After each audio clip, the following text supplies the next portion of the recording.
mõned inimesed on natukene võtnud väikse puhkuse, sükese pika konverentsi rea järel, aga neid pole väga palju, kiitus Jumalale.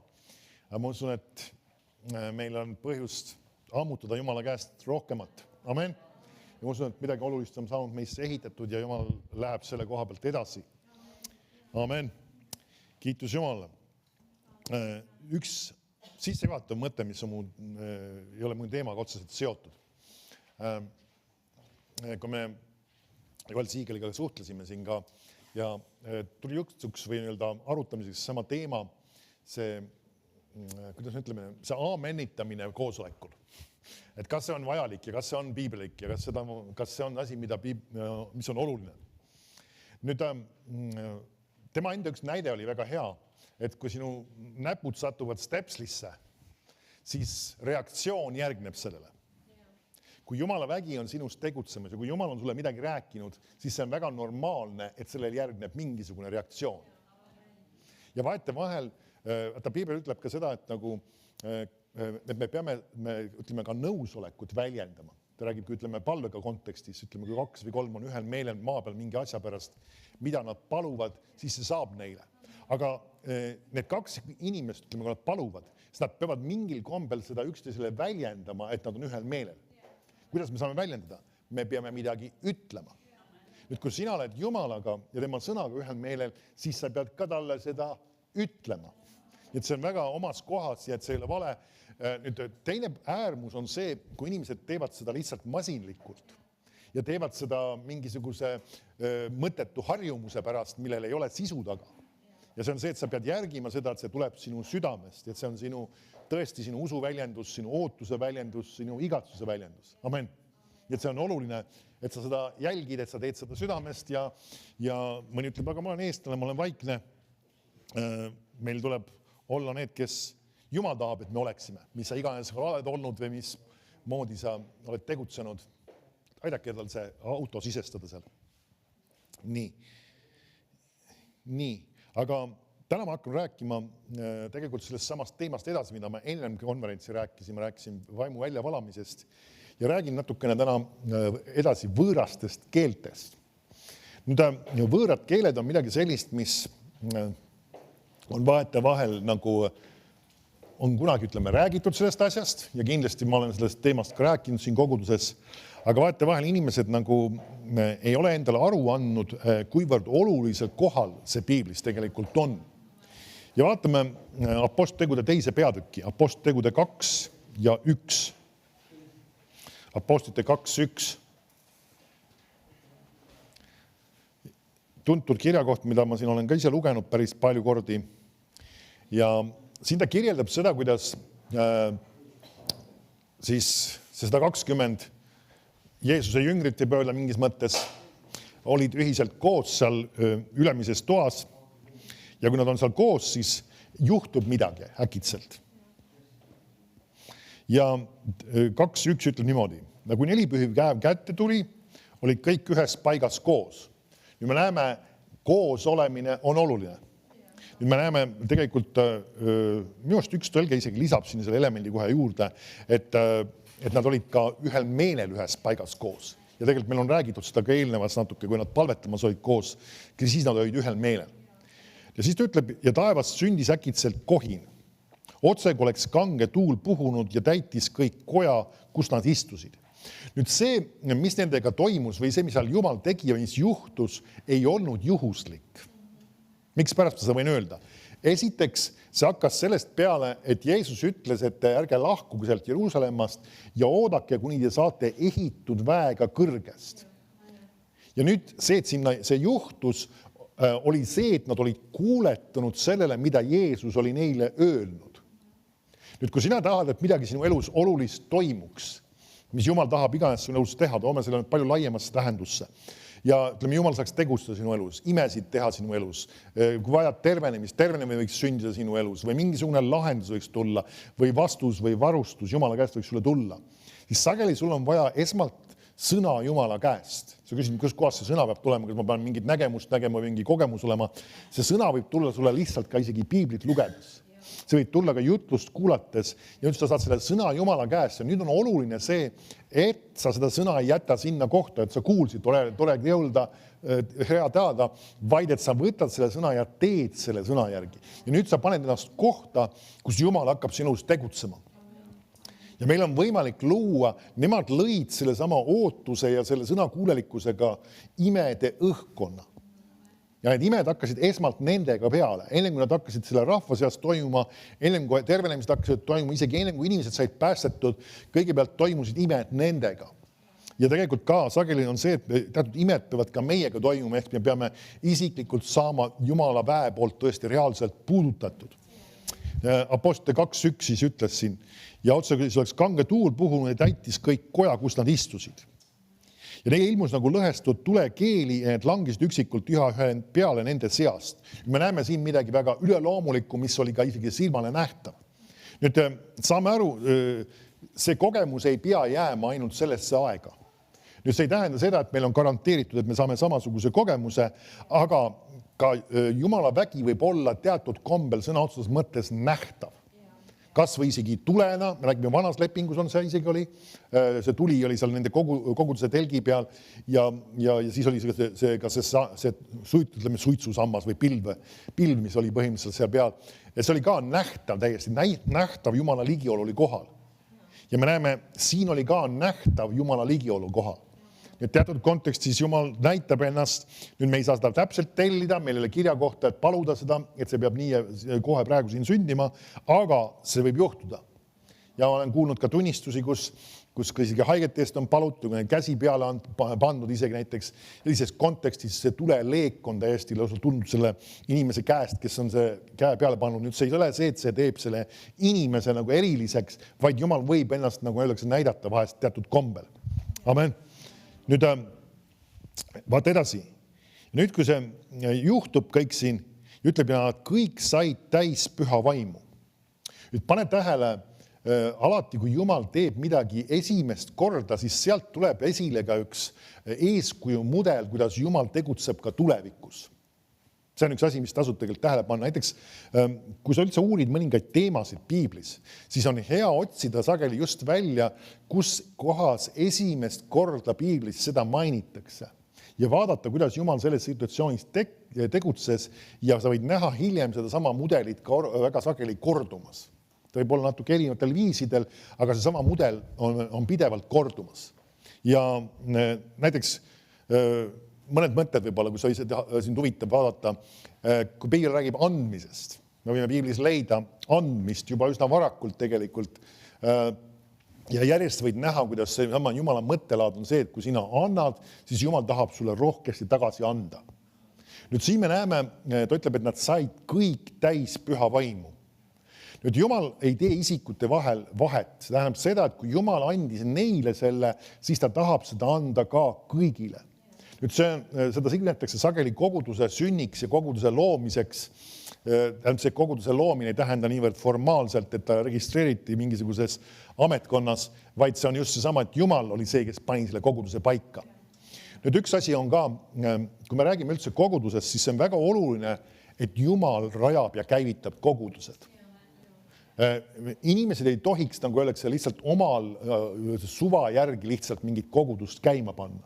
Nüüd saad aru, see toimub küll inimeste kaudu, sest inimesed ütlevad, et me hakkame nüüd kogunema, aga see on see, et Jumal peab andma selle autoriteedi ja volituse selle jaoks. Sest me näeme tegelikult, ja vaata välja näiteks mõned kogudused, mis sünnivad kibedusest, pahandumisest, kus lahkutakse ühest kohast ja luuakse midagi uut. Nüüd see ei ole viis, kuidas Jumal midagi teeb. Ja sellisel kogudusel ei ole nii-öelda jumalikku autoriteeti tegutseda tegelikult. See tähendab seda, et inimesed peaksid oma asjad korda seadma, ära leppima, mis iganes on vaja teha, aga see, et nad neile mitski ei meeldinud ja et nad lähevad kuskile mujale ja nad arvavad, et nüüd autoriteet midagi luua ja midagi käivitada, sest et see nüüd on, see eelmine ei sobinud neile, see on väga vale lähtekoht. Ja tegelikult ettevaatust, kui sa tead selle mõne koguduse kohta, et ta on sellisel viisil loodud, ära ronigi üldse sinna kogudusse. See on sageli pinnas, nüüd ma ei ütle, et see on alati kohe automaatselt valeõpetusteks, vilgateks arusaamadeks ja valedeks hoiakuteks. See on sageli ka kohaks, kus, nagu öeldakse, ka see on pinnas ka konfliktideks, igasugustest lahkmeelteks ja asjadeks, miks pärast sest Jumal ei kirjuta seda alla. Nüüd mõni asi võib eksisteerida ja isegi seal võib-olla jagatakse Jumala sõna ja tehakse isegi koosolekuid ja ülistatakse Jumalat, aga tegelikult, kui sa vaatad ilmutuse raamat räägib kogudusest ja ütleb, et koguduse inglile kirjuta. Ja siis ta räägib ka küünla jalast, mis on selle kogudusel nagu paika pandud. Need kaks asja on väga olulised asjad. Nüüd sa aru, sinul isiklikult on ingel. Ma loodan, et sa tead seda, selleks ei pea väga spetsialist tulema natuke piiblit uurides, sa võid seda avastada. Ta räägib just sellest ka, et ütleme, ka laps, kui ta sünnib siia maailma, siis ka temal on ingel. Ja me vahest nimetame teda kaitseingliks, aga see ei ole ainult tema ülesanne. Tal on palju muidki asju. Aga saame aru, kui me räägime inglitest, kui sind huvitab see teema, otsi kunagi välja, ma õpetasin sellest päris pikalt. 4 koosolekut minu mõttes õpetasin inglitest natuke. Ja see on hea tegelikult kristlastena meil seda teada, sest vaata, vahel inimesed on väga teadmatuses. See tegelikult, ma ütlen, ülimalt vähe õpetatud teema. Kui ma mõtlen selle peale, et kas ma olen mõnda kogudust ja mõnda jutlust näinud, isegi kas või Eesti kontekstis, kus on pikemalt õpetatud lahti ja räägitud inglite teemat, praktiliselt olematu on see. Miks pärast, sest et mõned inimesed teha sellepärast, sest õpetada nad kardavad äärmusi selles teemas ja selles on äärmusi olnud vahest. Aga see on väga oluline, et me keskteel käime ja teame, mida piibel räägib sellest asjast. Aga lähme selle mõtte juurde tagasi. Et sinul on ingel, aga ka kogudusel on ingel. Ilmutuse raamatu põhjal me võime seda öelda.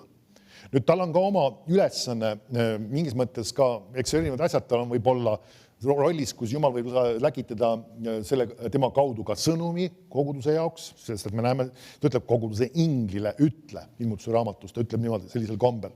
Ja me näeme seda, et see võib olla üks tema ülesanne ja inglitel võib olla erinevaid muid asju ka, räägime siis kaitsest, jumaliku varustuse kohale toomisest ja ta ütleb, piibel räägib üldse inglite puhul, et nad on teenijad vaimud, see tähendab seda, et nad on pandud ka meie teenistusse, see kõlab võib-olla sinu jaoks uudsena, aga see on piiblis sees. Ja tegelikult Jumala alluvuses on nad eelkõige muidugi, aga sinu teenistuses on see, et sul aidata Jumala tahet teostada. Amen. Nüüd läheme tagasi siis siia mõttesse ja selle mõtte juurde siis, et ka kogudusel on ingel. Ja kogudus on ka paika pandud küünlajalg, mis räägib tegelikult sellest samast jumalikust autoriteedist sellel koguduse üle. Et see on väga oluline.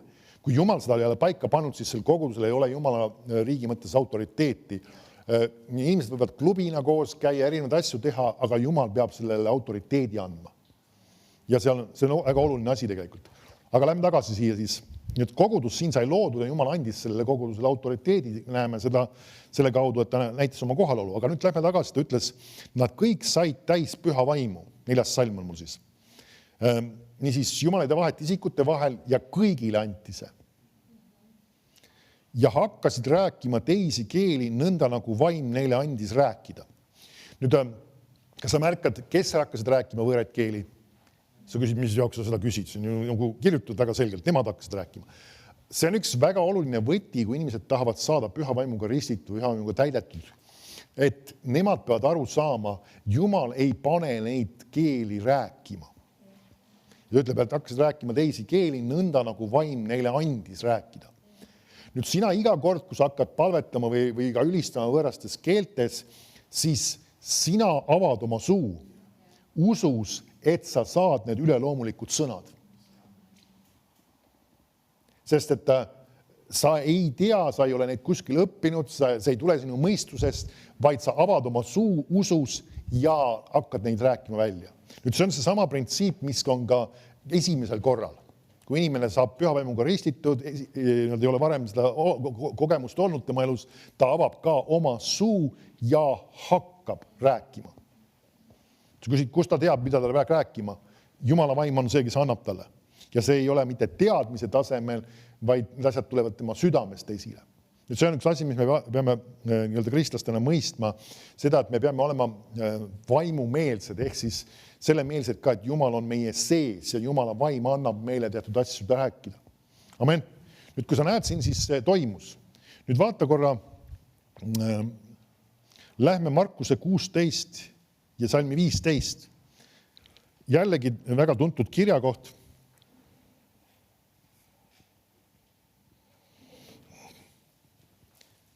Kindlasti paljud on lugenud seda. Nüüd see on Jeesuse, vahest nimetatakse seda missiooni käsuks või kuidas iganes. Aga see on nüüd vahetult ennem seda, kui Jeesus läheb ka taevasse ja ta annab oma jüngritele, tegelikult mitte ainult neile, vaid ka meile teatud olulised asjad. Ja ta ütleb niimoodi siin. Ja ta ütles neile, minge kõike maailma ja kuulutage evangeeliumi kõigele loodule. Amen. Nüüd, kas sa märkad, see ei ole ainult kõik, mis selles niinimetatud missiooni käsus on kirjutatud või mis sellega seotud on. Kõigele loodule. Ja siis ütleb, kes usub ja keda ristitakse, see saab õndsaks, ehk siis saab päästetud. Aga kes ei usu, see mõistetakse hukka. Nüüd me näeme siin ka ristimise olulisusest. Amen. Siis ta ütleb, aga sellega ei ole kõik veel piirdunud, aga tunnustähed järgivad neid, kes usuvad. Siis need, kes on sama Jeesust järginud ja need, kes usuvad, neid järgivad tunnustähed. Ja nüüd ta hakkab neid järjest nimetama, neid tunnustähti. Esiteks ta ütleb niimoodi, minu nimel nad ajavad kurje vaime välja. Nüüd me saame aru seda, et teatud kontekstis meil tuleb ka võib-olla kokku puutuda kurjade vaimudega. Ja me peame neid välja ajama. See ei ole, nagu öeldakse, võib-olla asi, millega sa kogu aeg peaksid tegelema ja see ei ole see, et sa neid otsimas, aga kui nad kuskil nii-öelda on tegutsemas, siis sul pead selle asjaga tegelema. Siis ütleb, võtavad üles madusid ja kui nad mõnd surmajooki joovad, ei tee neile mitte kahju, haigete peal nad panevad käed ja need saavad terveks. Nüüd, kuule, ma jätsin ühe asja vahele vist või? Jaa, kes usuvad, ajavad välja kurje vaime, räägivad uusi keeli, on seda kirjutatud, on ju? Nüüd, see on üks asi, mis peaks olema kaasas nendega, kes usuvad. Mõni ütleb, et kuule, eestlastel on üldse ju väga levinud see, et nagu nad räägivad mitmeid erinevat keelt. Näiteks mina saan, ütleme, inglise keelega hakkama, natuke lihtsamal tasemel saan vene keelega ka hakkama, hästi vähekene pursin võib-olla natuke soome keelt, päris mitu keelt tuleb juba ära, eesti keelt ka ikka oskan ja rohkem me enam selles nimekirja ma ei paneks sinna. Teistes keeltes oskan võib-olla ainult paar üksikut sõna. Nüüd see ei ole see, millest ta siin räägib. Sest et kui ta sellest räägiks, siis me näeksime seda, kuidas Paulus kirjutaks võib-olla Timoteusele või mõnele teisele kogudusele, kuidas teil keeleõppega läheb.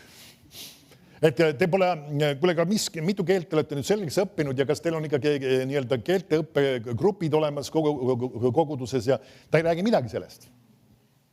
Nüüd, kuigi me teame, et sellel esimesel korral, kui Apostlitegude teises peatükis nad rääkisid üleloomulikult küll eksisteerivaid keeli, siis ma mõtlen siis inimestele arusaadavaid keeli ja kiitsid Jumalat nendes. Nüüd, kui sa pead vaatama, piibel tegelikult viitab sellele veel paaris kohas ja selle asja nimeks võiks olla, vahest on ka võõrad keeled tunnustäheks. Ja see ongi see, millele ta viitab. Ja see oli tunnustäheks nendele inimestele, kes neid esimest korda kuulsid, nii-öelda seda üldse kedagi keeltes rääkimas ja see oli sama tunnustäheks. Nüüd see ei ole tavaliselt see tavapraktika, kuidas öeldakse, kui sina räägid võõrastes keeltes ja et sa räägid alati eksisteerivat keelt. See on rohkem tunnustäht, see võib mõnes kontekstis juhtuda ja kas sa märkad ka sellises situatsioonis Apostlitegudes sellel võõrastes keeltes rääkimisel ei olnud tõlgitsust, sest selleks ei ole vajadus, sest see oli eksisteeriv keel. Aga hiljem meil räägitakse sellest, et ka kui me võõrastes keeltes ütleme, ka räägime sõnumi välja või siis sellel peaks tõlgitsus olema. Nii et me selle hakatakse viitama. Aga lähme tagasi selle juurde, me hakka liiga keeruliseks minema. Niisiis, me näeme siis, et need, kes usuvad, räägivad uusi keeli. Kui siin on selline väljend nagu uus keel, siis see ei saa olla eksisteeriv keel. Kas pole nii? Me saame aru, et siin on midagi, mis on uus, ehk siis mis on inimese jaoks teadmatu. Nüüd see on asi, mis kuulub kõigile kristlastele. Siin ei ole kirjutatud sulgudes, see viitab nelipühi kirikutele ja nendele karismaatikutele. Aga mina käin selles, mitte midagi halba öeldes, baptisti koguduses või metodisti koguduses või luteri koguduses. Me seda asja ei tee eriti, ei praktiseeri. No, me ei arva, et seda oleks vaja nii väga. Neid kõik, kes usuvad, ütleb ta. Ükskõik millisesse kogudusse keegi käib või kuulub, siis Jumal ei ole plaaninud, et tema peab sellest ilma olema. Nüüd, mitte midagi halba öeldes ühegi koguduse kohta, aga just ma tahan seda öelda, et meil on tegelikult üks asi, mis on Jumalale omane olnud, kui sa jälgid üldse vaatame nagu kristluse mingis mõttes ajalugu, mitte nii nagu sellist ajaloolises kontekstis ainult, aga õpetuses. Kuidas Jumal on tegelikult taastanud väga paljusid asju, mis on kaduma läinud. Sest kui me vaatame sellest, mis meil, mismoodi ka posttegudest, tolleaegne kogudus tegutses, vahest nimetatakse seda algkoguduseks ja mis seal toimus ja mis sündisid, siis kui me vaatame nagu läbi ajaloo sellest samast hetkest, minnes läbi keskaja, kõigi need asjade, siis väga suur osa sellest kõigest läks kaduma. Suurem osa. Me ei näinud enam mingist ajast enam selliseid tunnustähti, imesid, selliseid tervenemisi, me ei näinud enam võõraid keeli, me ei näinud ka isegi mingil hetkel seda, et isegi inimesed ise uurisid piiblit, oli periood keskajas, kus nagu öeldakse koguduse siis juht, sageli nimetati teda preesteriks, tema oli see, kes siis ainult piiblit luges ja siis rääkis neile veel ladina keelest, millest inimesed üldse ei saanudki midagi aru. Kujuta ette, et niivõrd pime aeg võis olla. Nüüd Jumal on hakanud neid asju taastama, mis on kaduma läinud. Ja vahetevahel Jumal on käivitanud ka erinevad liikumised just selle sama arusaamaga, et on mingisugusest olulisest tõest tulnud selgus ja sellel sageli on see koguduse nimega isegi seotud. Miks vahest nimetatakse nelipühilasteks? Sellepärast, et see viitab ju tegelikult just selle samale sündmusele ja räägib just ka pühavaimu ristimisest ja ka vaimuandidest, kõigest sellest, mis vallandus nelipühipäeval. Ja sellega seotud nimi on tulnud. Või kui me vaatame baptisti liikumist, siis ka seesama nimi baptist tegelikult, mida ta räägib, see tähendab, viitab ristimisele. Ja oli arusaamine ja ilmutus sellest, et inimesed peaksid saama vee alla kastmisega ristitud. Ja see on väga õige piibelik pilt, me näeme seda. Ja Jumal on niimoodi järjest asju, ilmutusi ja arusaamisi taastanud ja see, et on tekkinud võib-olla uus liikumine, ei tähenda seda, et need eelmised asjad ei peaks saama nendest asjadest osa, mis Jumal on pakkunud tegelikult kõigile. Amen. Nii et Jumal tahab, et mis toimuks siis? Et kõik räägiksid võõraid keeli, või nagu siin tasutas sõna siis ka uusi keeli. Amen. Nii. Me peame käima mõningad asjad läbi. Ma tean, ma olen kunagi puudutanud, aga aeg-ajalt selle teemaga seoses mõni inimene ütleb, et kuule, sa räägid küll, aga ma olen ikkagi haritud, ma olen piiblist uurinud. Ma leidsin piiblist, et keeled on lakanud. Et see on lõppenud. See oli kunagi siis, aga nüüd enam seda ei ole, see on lakanud. Ja inimesed vahest isegi räägivad seda ja isegi ka kogudused isegi õpetavad seda. Ja mõni küsib, et mis ma ütlen selle peale siis? Et kuule, ta otsiski mulle välja. Otsime välja selle kirja kohe. Ja läheme esimene Korintlastele 13.8. Kuidas on sellega? Kas on keeled lakanud? Ehk siis nagu enam seda ei kasutata. Ei ole tänaseks päevaks enam. Esimene Korintlastele 13.8. Ma arvan, et selle peatüki alguse poolt kindlasti ka lugenud, aga nüüd ta ütleb siin 8. salmis. Harmastus ei hävi ilmaski. Aga prohveti ennustused, need kaovad. Nüüd igaks juhuks ma küsin kohe, kui ma edasi lähen, mis ajavormis see on? See on tulevik. Siis olgu keeled, need lakkavad. Mis ajavormis see on? Tulevik. Olgu tunnetus, see lõppeb ära. Millal? See on ka tulevikus. Nüüd mõni ütleb, et aga äkki ikkagi keeled on lakanud, siis järelikult peaks olema, mis ka prohvetlik kõne peaks olema lõppenud ja ka tunnetus, ehk siis tegelikult see viitab ka Jumala tundmisele. Tähendab, et seda pole ka enam, nagu öeldakse, kuskilt enam saada või kätte saada, et see on ka läbi. Siis me oleksime väga lõhkise küna ees. Tegelikult, kui sa vaatad, ja siis ta ütleb, sest poolik on, mida me tunnetame, poolik on, mida me ennustame, ehk siis ka prohvetlikust kõnest räägib. Ja kui tuleb täiuslik asi, siis kaob see, mis on poolik. Nüüd, kas täna me oleme täiuslikkuses?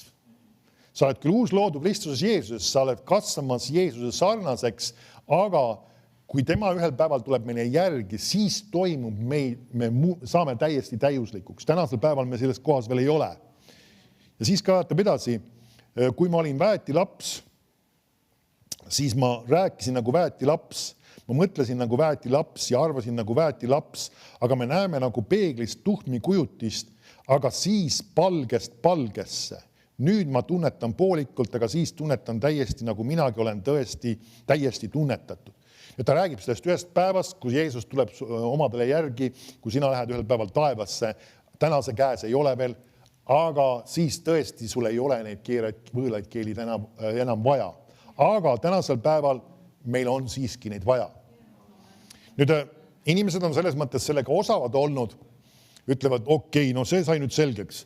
Aga ma olen kuskil kuulnud, et Piibel ütleb, et kõik ei räägi keeltega. Täpselt nii, ütleb küll. No kuule, siis me peaks vist tänase jutu üldse ära lõpetama.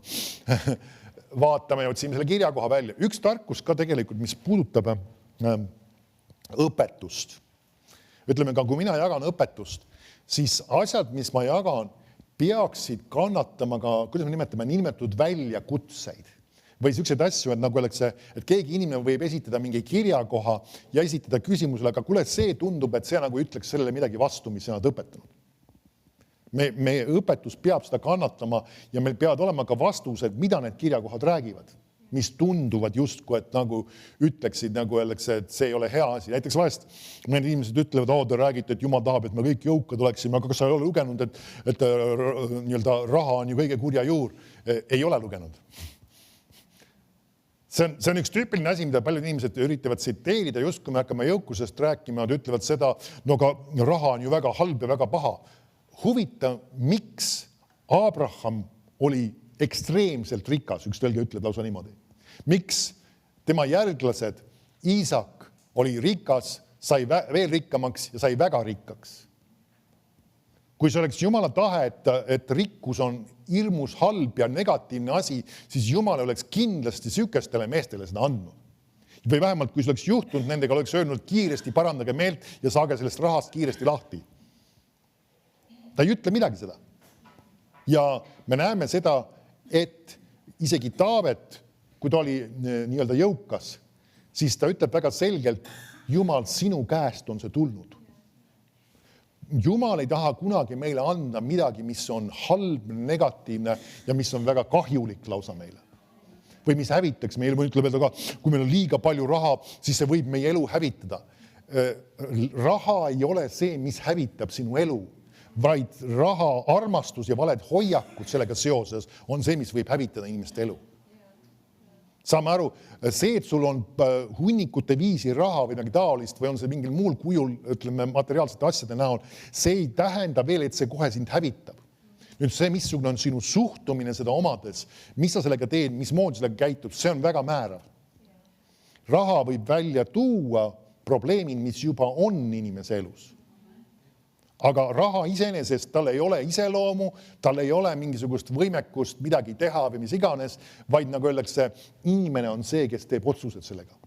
Ja selle sama rahaga, mis sinu käes iganes on, võib teha väga suuri rumalusi ja võib teha midagi väga superkasulikku. Ja kõige kurvem on selle juures see, kui just ka jõukuse vastu õpetavad koguduses, on see sama, et need samad kogudused vajavad pidevalt raha erinevateks asjadeks, selleks, et eksisteerida, palkasid maksta, üüre maksta, Jumala sõna kuulutada, mis iganes erinevad asjad on, neil on vaja pidevalt neid rahasid.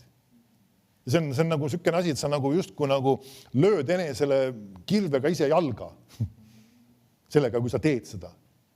Et sa ei saa aru seda, et sa tegelikult hävitad ise ennast ja ka tood negatiivselt sellega oma kogudusele, et nii-öelda see kogudus ei võiks materiaalselt midagi omada. Amen. Aga see on kurb asi tegelikult. Okei, lähme tagasi siis. Me pidime vaatama seda, et aga kõik ei räägi keeltega. Vaatame, ma tean, ma olen neid asju õpetanud, aga neid on vahest vaja üle käia neid asju. Sest et kui keegi tuleb sinu juurde ja esitab neid küsimust, kas sa oled võimeline piiblist need kirjakohad üles leidma ja talle ka vastuseid ütlema. Me peame olema võimelised tegema. Ja sellepärast ma neid asju räägin. 1 Korintlasele 12:28. Nüüd üks asi, kui me räägime piibli lahti mõtestamises või tõlgitsemises, on väga palju olulisi reegleid. Üks nendest reeglitest on alati see, et sa jälgid kogu konteksti ja sa ei kasuta ainult ühte salmi lihtsalt piiblist välja võttes. Ja sellega vahetevahel inimesed teevad isegi enesele liiga ja tõsiseid probleeme just sellega, et nad võtavad üksikuid salme piiblist välja ja üritavad neid rakendada ja küsivad, no aga miks see mulle ei sünni ja miks see ei ole öelnud ja no vaata, piibel ju ütleb nii, aga minul ei ole ikkagi sünnitinud, aga jälgi seda kogu konteksti. Näiteks mul tuleb üks kirjakoht meelde, mis on väga tuntud kirjakoht. Aga küll minu Jumal täidab kõik minu vajadused või sinu, Paulus ütleb, et teie vajaduse au ja rikkusega Kristuses Jeesuses. Nüüd see on piiblis väga oluline tõde ja printsiip. Jumal tahab täita kõik sinu vajadused. Amen. Aga kas sa oled jälginud seda, mis konteksti see on kirjutatud muuseas? Ta räägib seal inimestest, kes olid pidevad andjad, kes olid andmas tegelikult Jumala riigi töösse ja ta ütleb seda neile. Ta ei ütle seda, et see kehtib, nagu öeldakse, iga ühe jaoks, kes tuleb kohale, ütleb, et nüüd Jumal täidab kõik minu vajadused, mul on see, ma tahan teha teist, kolmandat, neljandat. Ta räägib sellest, et see, et Jumal võiks sinu vajadused külluslikult täita, see nõuab ka sinu poolt midagi. Amen. Et see ei ole tark alati võtta lihtsalt kontekstist mõningad väga tuntud kirjakohti välja ja kui sa oled rakendamas ja siis pärast öelda, aga miks sa siis ei tööta? Vaata, mismoodi see on kirjutatud. Okei, lähme nüüd siia. Nüüd siin on ka oluline lugeda kogu konteksti. Ma võiks võtta siit samast 29. salmist poole lause pealt ja öelda, ega kõik ei räägi keeltega. Ja kõik. Lõpetada kogu oma jutluse ja lõpetame ära. Ja see ei olegi kõigi jaoks üldse, kõik ei räägi keeltega. Ei, ma pean minema ja vaatama, miks ta seda ütleb. Ja me jõuame ühe teise kirjakoha juurde, sest meil on olemas siin samas 14. peatükis Paulus ütleb, aga ma tahaksin, et te kõik räägiksite keeltega. Ja siis mõni ütleb selle peale, et näe, piibel on iseenesega vastuolus. Kuidas see sama Paulus ütleb ühes peatükis just eespool, kõik ei räägi keeltega ja teises ütleb, et ma tahaksin, kõik räägiksid keeltega. Kas ta ise ka ei tea, mis ta kirjutab? Ja vahetevahel inimesed ütlevad, et ma leidsin ka piiblis vastuolu. Siis ma ütleksin alati selle peale, sa ei ole veel pihta saanud asjadele. Sul on põhjust, nagu öeldakse, uurida ja süveneda Jumala sõnasse ja Jumal annab sulle küll vastuse, kui sa arvad, et see on vastuolu. Ja ta näitab sulle, miks see asi nii on. Ja vahetevahel need põhjused võivad olla vägagi nii-öelda lihtsad ja lakoonilised ja enamasti on sageli need selles, et sa loeksid kogu konteksti. Nüüd lähme siis tagasi 1 Korintlastele 12 ja lähme ilusti korralikult natuke ettepoole ja alustame 28. salmist. Nüüd millest on siin jutt ja ütleb, ja Jumal on seadnud koguduses mõned. Esiteks me näeme juba sõna mõned. See viitab järelikult, ta ei räägi kõigist inimestest koguduses, vaid ta räägib konkreetsetest ülesannetest. Ja ütleb esiteks apostleiks, teiseks prohveteiks, kolmandaks õpetajaks, siis ta on andnud imetegusid, andeid terveks teha, abistada, valitseda, rääkida mõnesuguseid keeli. Nüüd me näeme siin on tegelikult mitmed asjad, mitmed ametid siin koguduses paika või kirja pandud. Kas sa märkad, kõik nad on ametid ja tegelikult, kui sa ei ole seda kursis, siis ka nendest viimane rääkida mõnesuguseid keeli viitab ka siin selles kontekstis ametile. Nüüd siin tuleb mängu üks asi, mille ma igaks juhuks räägin ka siia vahel lahti. Ma olen selle laenanud, selle võrdpildi, kui sa mäletad, kunagi ma olen viidanud ka nendele jutlustajatele Charles ja Francis Hunteri käest. Võib-olla nemad on sellega omakorda kellegi käest laenanud. Võõraste keeltega on alati hea meeles pidada, on kaks külge võõraste keeltega. Üks nendest on siis see, kus taevas räägib maaga. Ehk siis Jumal räägib oma rahvaga. See on siis, kus võõrastes keeltes tuleb sõnum, sellele tuleb tõlgitsus ja siis Jumal julgustab, õhutab, kinnitab inimesi selle kaudu. See on siis taevas räägib maaga. Nüüd teine variant on see, kus maa räägib taevaga. Ehk siis sina räägid Jumalaga. Sina räägid võõrastes keeltes Jumalale teatud asju ja sellel ei pruugi olla tõlgitsus, sellel võib küll olla tõlgitsus, aga kuna sa võid rääkida niimoodi salajasi asju Jumalaga ja sa võid suhelda Jumalaga sellisel kombel. Amen. Nüüd on need kaks erinevat külge, mis me peame ära tabama ja sa võid mõlemas nendest tegutseda, aga ütleme see külg, kus sina räägid ise Jumalaga, on see tavalisem ja see tüüpilisem asi. Ja siin ta räägib ka tegelikult rääkida mõnesuguseid keeli. Nüüd see on tegelikult just seesama, kus taevas räägib maaga. Ja märkad, kas siin siis kõik need on tegelikult mingis mõttes ametid.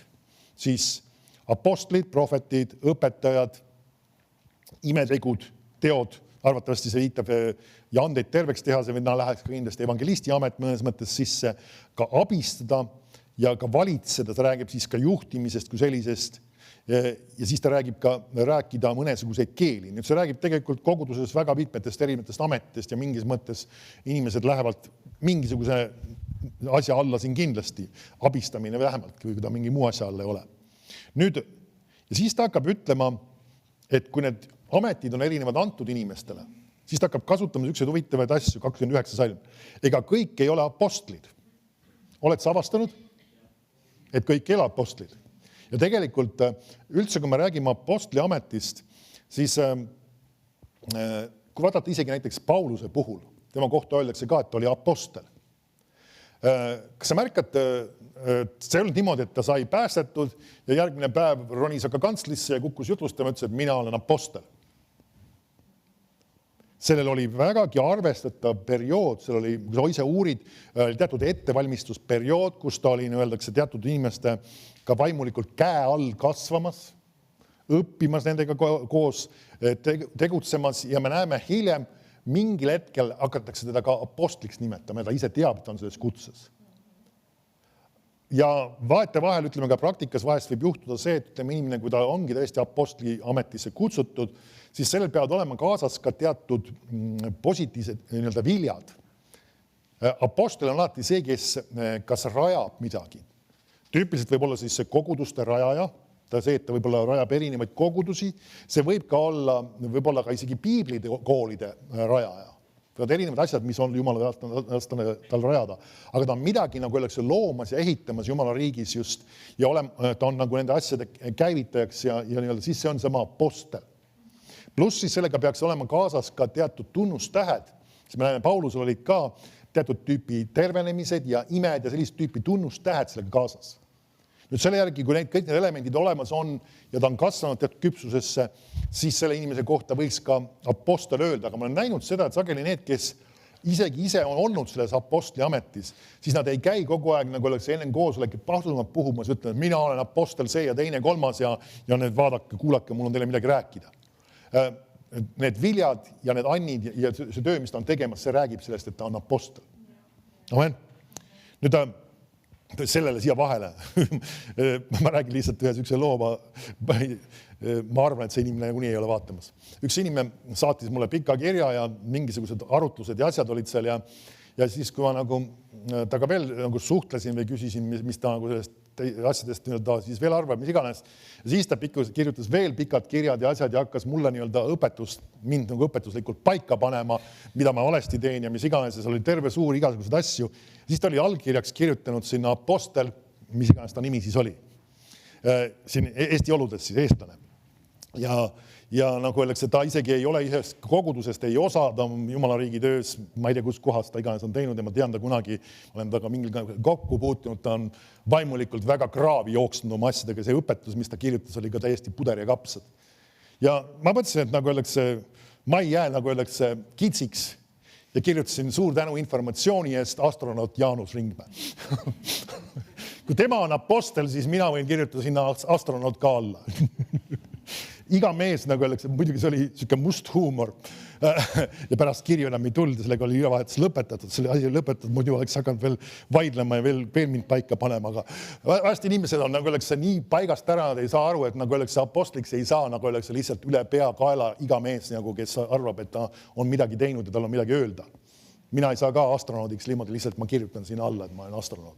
See nõuaks ikka päris kapitaalselt igasuguseid asju, nii koolitust kui ka õppimist ja mida iganes veel füüsilist valmisolekut selleks ja siis võib-olla tõesti võiks saada astronaudiks. Ma ei tea, kas siin kandis Euroopas nimetakse täitsa niimoodi, aga kuidas sellega iganes ka on.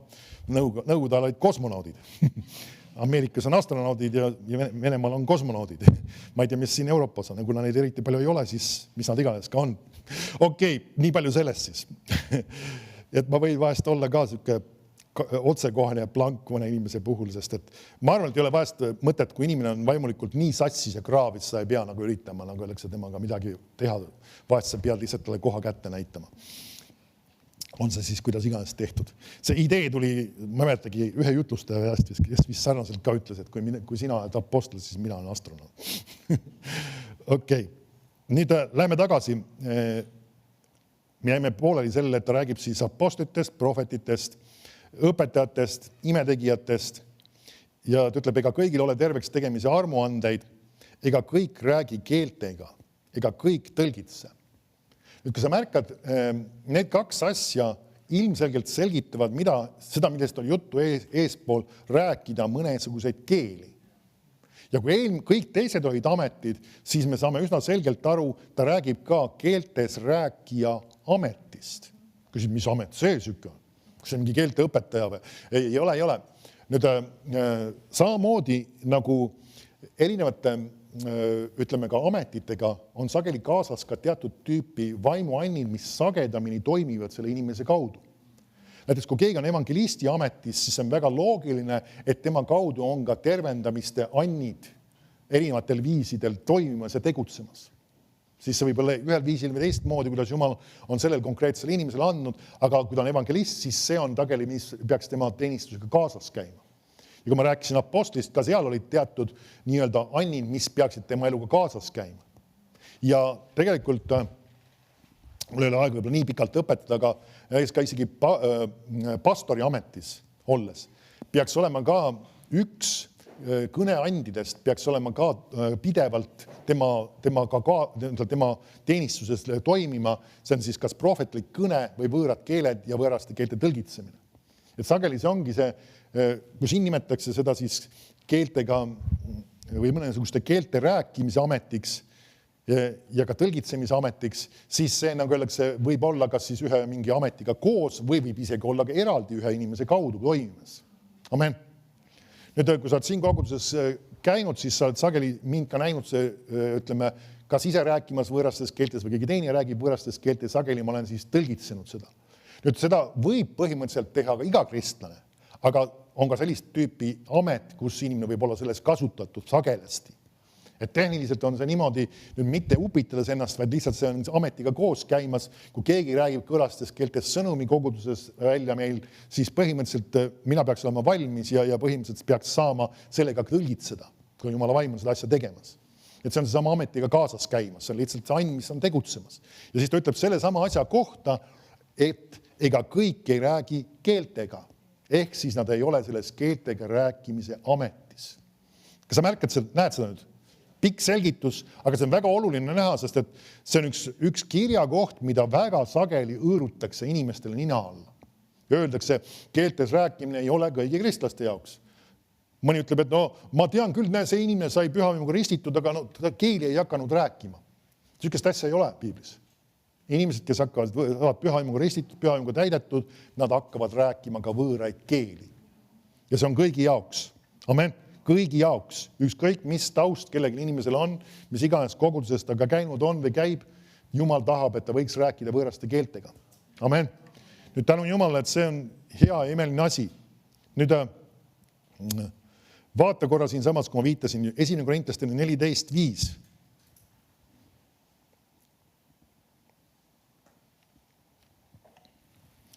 1. Korintlaste 14:5.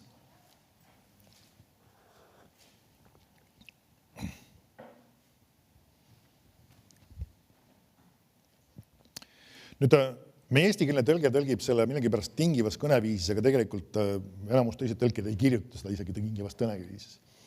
Ta ütleb, et ma tahan küll, et te kõik räägiksite keeltega. kui paljud? Kõik. Paulus ei ole iseenesega vastuolus, ta ei ole segaduses, et ta ennem ütles just nii-öelda eelmises peatükis, et kõik ei räägi keeltega. Ta teadis, millest ta rääkis ametitest. Nüüd vaata vahel, meil on vaja piiblisse süveneda natuke rohkem ja kõik asjad ei pruugi olla nii-öelda liiga lihtsalt loetavad. Aga me näeme siin seega selgelt, et see on, ma tahan, et kõik räägiksid keeltega. Räägiksite keeltega. Ma lähen praegu teise poole juurde edasi, sest see ei ole mu teema praegu. Siis Paulus ütleb, et ma tahan. Nüüd, mida Paulus räägib? Kelle tahet? Jumala tahet. Et te räägiksite keeltega. Nüüd, millele me sellega veoses veel võime viidata? Vaete vahel kristlased räägivad keeltega liiga vähe. Ja nad räägivad võib-olla võõrastes keeltes, ütleme, tulevad palvekooles olekul, palvetavad siis võõrastes keeltes või siis kui on koguduses mingi ülistusaeg või lauldakse võõrastes, siis nad räägivad võõrastes keeltes ja kui väga rasked probleemid on, võib-olla siis nad lähevad ka võõrastes keeltes kodus, aga muul ajal nagu eriti see meelde ei tule. Nüüd me peaksime kasutama seda andi või seda, mis Jumal on meie kätte usaldanud aktiivselt. Sest siin samas, mul ei ole praegu välja otsitud, aga sa võid ise vaadata siin kuskil ta 14. peatükis jookseb. Paulus ütleb, et ma räägin keeltega rohkem kui teie, üks õlge ütleb lausa rohkem kui teie kõik. Ja ta ütleb seda just sellele, me saame aru, nendel oli mõningane segadus võõraste keelte kasutamisel ja ta ütleb, et ma räägin väga palju võõrastes keeltes. Paulus ütles seda. Nüüd, kui sa vaatad, kui palju kirjutas Paulus erinevaid kirju piiblis. Ma ei ole kõiki neid numbriga kokku lugenud, aga me näeme suurem osa Uue Testamendi kirjadest on tema kirjutatud. Mitte kõik, aga suurem osa, ma ütlen siis. Nüüd saame aru, kus ta need sai? Mis sa ütleb, mismoodi? Kus ta need sai? Jumal on see, kes andis need. Aga sa võid huvi pärast uurida, kuidas meil on isegi, selleks nüüd pikem tõestus, aga me näeme seda, et ka need kogudused, kellel ta kirjutab, ka nende puhul, mitmete puhul me võime isegi tõestada, et need olid kogudused, kus räägiti võõraid keeli. Sa pead natukene vaatama, kui sa vaatad aposttegudes erinevad situatsioonid või sündmused, kus keegi sai püha vaimuga ristitud ja hakkas keeli rääkima, mis kogudusest on juttu, sa näed, see on sama võõrastes keeltes rääkiv kogudus või kogudus, kes praktiseeris seda. Ja Paulus praktiseeris seda väga-väga palju. Ja see sama ilmselgelt see arusaamine, see ilmutus, see on sellega seotud. Kui sina tahad, et nagu öeldakse, Jumal võiks sinu elus palju rohkem tegutseda, sa oleksid teadlik Jumala ligiolust ja Jumala asjadest, siis oleks vaja väga palju võõrastest keeltest rääkida ja paluda. See võib olla nii paluda, kui ka ülistada Jumalat võõrastest keeltes.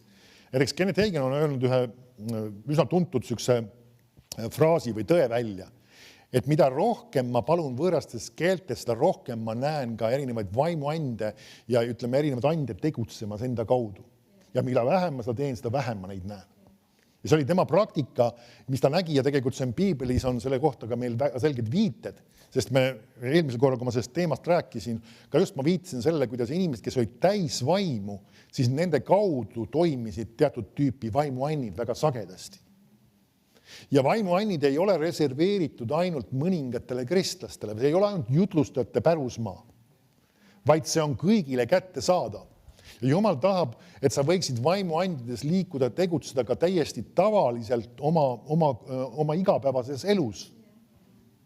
Vaata, vahel on sul mingi asi võib-olla kadunud või midagi taolist ja Jumal võib üleloomulikult sulle anda teadmise, kus see on ja sa leiad selle ülesse. Amen. Samas sa võid järgida lihtsalt oma südames olevat tunnistust ja sellisel viisil üles leida. Aga oluline on see, et nagu öeldakse, usus ka käia, et Jumal on see, kes aitab sind selle asja juures. Amen. Aga Jumal tahab oma vaimuandide kaudu tegutseda sinu elus igasugustes alades, ka isegi töö juures või erinevates muudes kohtades. Vaate vahel, ütleme, meil on vaja mingisuguseid näiteks väga arvestatavalt suurt rahasummat ja piibel räägib sellest, et sinu usk kasvab. Aga nagu meil oli, kui meil on Tomata piiblikoodis õppinud, meil oli niisugune veidike huumoriga ütlemine, aga see on oma idee mõttes väga õige. Kui sa ei ole uskunud enesele sokke, siis ära hakka uhi uut autot veel uskuma. See oli see sama mõte, mis me ütlesime. Millest see räägib? Nüüd saame aru, need on konkreetsed materiaalsed asjad pandud, aga mõte on selles, nagu öeldakse, et sinu usk kasvab ja teatud asjade väärtuse jaoks on vaja ka sageli rohkem ja ka suuremat usku. Ja kui me räägime ka isegi tervenemisest, siis vahest tervenemise puhul on teatud tüüpi asjadele jaoks on, nagu öeldakse, vaja suuremat usku, eriti on tegemist võib-olla kas raskema või keerukama või sükse situatsiooniga. Selleks on vaja usku kasvatada. Amen. Aga vahetevahel sul on olukorrad, kus, nagu öeldakse, sa ei saa oodata sellega, et see usk kasvab sellesse kohta. Ja Jumal tahab selle asja teha siin, just nüüd ja praegu ära. Siis, kui sinu usk isegi täna selles kohas ei ole. Ja selle jaoks on usuand. See tähendab seda, et sina sirutad oma usuga välja ja Jumal lisab üleloomulikult midagi sinna juurde ja see asi sünnib.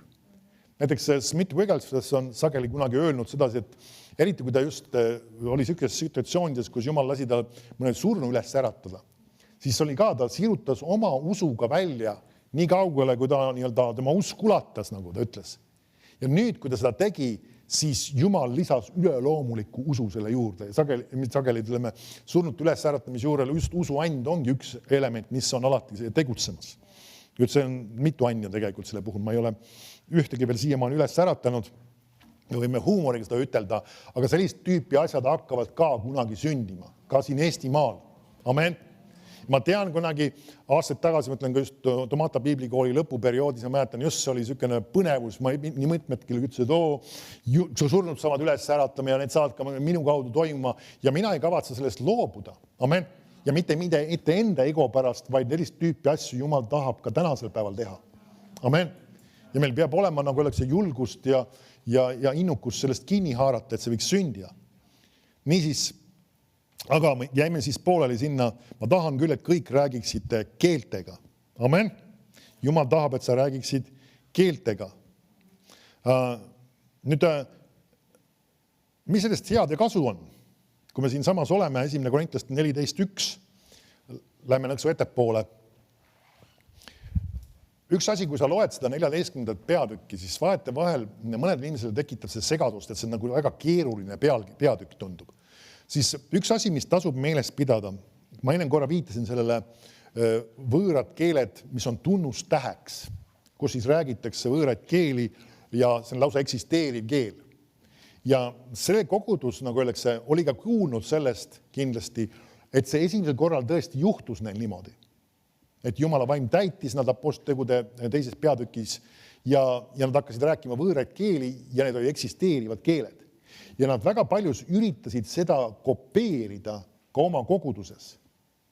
Ja arvasid, et iga kord, kui nemad jällegi räägivad võõraid keeli, siis see on tore ja põnev asi ja nagu öeldakse, arvasid, et need võib-olla ongi äkki arusaadavad või mis iganes ja ei käitunud nende keeltega õieti. Ja see oli see, millega tegelikult ta siin ka tegeles väga paljus ja korrigeeris neil seda, et nagu öeldakse, sellel keeltel peaks olema tõlgitsus kaasas ja nagu öeldakse, oluline on kogudust ehitada. See oli üks teema ka, mis seal jookseb läbi. Ma ei hakka täna kõike seda lahti seletama, aga vaatame korra siin 1. Korintlaste 14.1. Taotlege armastust ja olge agarad taotlema vaimuandeid, aga kõige enam prohvetlikku kõnelemist. Sest kes keeltega räägib, ei kõnele inimestele, vaid Jumalale, sest keegi ei saa temast aru, vaimust ta ju räägib saladusi. Nüüd selles salmis on juba väga palju olulisi elemente sees. Nüüd Jumal ei ole jätnud meid teadmatusse nendes asjades. 12. peatüki alguses, kui ta hakkabki seda teemat üldse lahti rääkima, see ütleb, ma ei taha teid jätta teadmatusse. Amen. Ja Jumal ei taha meid teadmatusse jätta. Ja tahab rääkida, milleks need keeled head on, mis nendega peale hakata. Ja ta ütleb, et kes keeltega räägib, ei kõnele siis inimestele. Nüüd saame aru, ilmselgelt see räägib siin siis sellest samast, kus me palves või ka kiituses, ülistuses räägime võõrastes keeltes. See on suunatud, kellele räägib inimestele, vaid Jumalale. See on suunatud Jumalale. See on siis seesama, kui enne ma tõin selle võrdpildi, et maa räägib taevaga. See on see, sa räägid Jumalaga. Nüüd see on üleloomulik suhtlusvahend. Mõnigi võib vahest analüüsida, kuidas see töötab või kuidas see toimib. Ma tean, keegi on üritanud, nagu öeldakse, on olemas igased nii-öelda keeleteadlased, kes on uurinud erinevaid keeli, mõtlen siis eksisteerivaid keeli, mõtlen siis mis iganes saksa ja mis iganes prantsuse keeli, siis nendes on alati mingisugune oma loogika ja süsteem ja mingisugune korrapärasus. See, et kui sa kuulad seda keelt, siis sa võid aru saada, et selles on mingi loogika, isegi kui sa seda keelt ei mõista, et seal on mingi süsteem on selles asjas. Ja sellepärast igasugused keeleõpetajad võivadki teisi keeli õpetada, kui ma räägin siis eksisteerivatest inimeste keeltest. Ja kuna see süsteem on olemas ja see on kõik kirja võimalik panna grammatikad ja asjad ja mis iganes, aga nad on võtnud ette need samad võõrad keeled ja salvestanud kellegi inimeste võõrastes keeltes rääkimist ja jooksnud sellega täiesti puntrasse öelnud, et kuule, selles ei ole üldse mitte mingisugust loogikat ja selles ei ole üldse mingisugust sellist süsteemi, et see on nagu kõlab mingisuguse veidra asjana neil iganes. Ja saavad aru, et see ei ole samasugune nagu tavalised keeled on. Nüüd saame aru, kui me puutume kokku üleloomulike asjadega, siis see on seesama, et sa pead usaldama Jumalat. Tema on pannud sinna sisse. Nüüd mõne inimese puhul väliselt justkui erinevad fraasid võib-olla isegi võivad korduda ja ma ei ole isegi jälginud, sest see ei ole kõige olulisem element. Enda puhul, kui ma räägin võõrastest keeltest, et kas mingid fraasid nüüd korduvad. Ilmselt ta ei peaks olema, nagu vahetevahel tehakse sellised huumorid nagu katamanta ja shangdai või mingi taolist. Saad aru, praegu see ei olnud võõrad keeled, see oli, nagu öeldakse, lihtsalt välja mõeldud fraasid. See peaks kindlasti voolama, seal peaks olema rohkem erinevaid sõnu ja asju. Aga see on siiski üleloomulik suhtlusvahend.